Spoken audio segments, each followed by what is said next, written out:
Nashik road पोलिसांनी घरफोडीच्या गुन्ह्यातील 15 तोळे सोन्याचे दागिने जप्त करून एका आरोपीला अटक केली आहे। यात 16 लाखांचा मुद्देमाल पोलिसांनी हस्तगत केलाय। या गुन्ह्यातील फिर्यादी या 70 वर्षाच्या वयोवृद्ध महिला होत्या।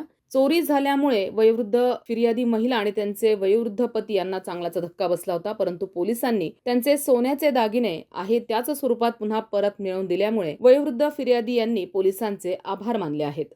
संविधान news, Nashik. Nashik road police स्टेशनच्या हद्दीमध्ये एक घरफोडीचा गुन्हा उघडकीस आणलेला आहे। तर त्याच्या अनुषंगानं आजची प्रेस नोट आहे।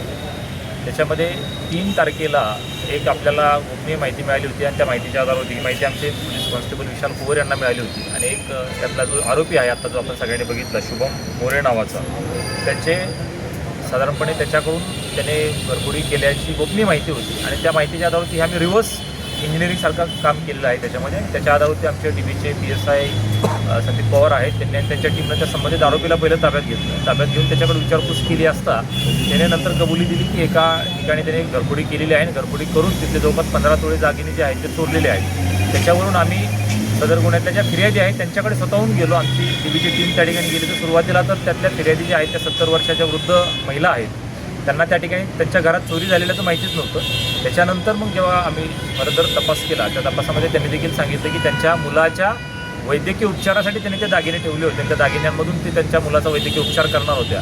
त्यामुळे एकंदरीत त्याला एक सोशल अँगल पण आहे आणि अशा पद्धतीने एक चांगलं डिटेक्शन या ठिकाणी नाशिक रोडच्या टीमनं केलेलं आहे। सदरचं डिटेक्शन आमचे PI सपकाळे साहेब, पूर्ण DBची टीम आणि विशेषतः PSI आमचे संदीप पवार आणि सर्व त्यांच्या सोबतच्या अंमलदार यांनी सगळ्यांनी केलेलं आहे। त्याच्याबद्दल आम्ही त्यांचं अभिनंदन देखील करतो आणि संबंधित जे अंमलदार आहेत त्यांना त्या ठिकाणी यातून बक्षीस देखील दिलं आहे।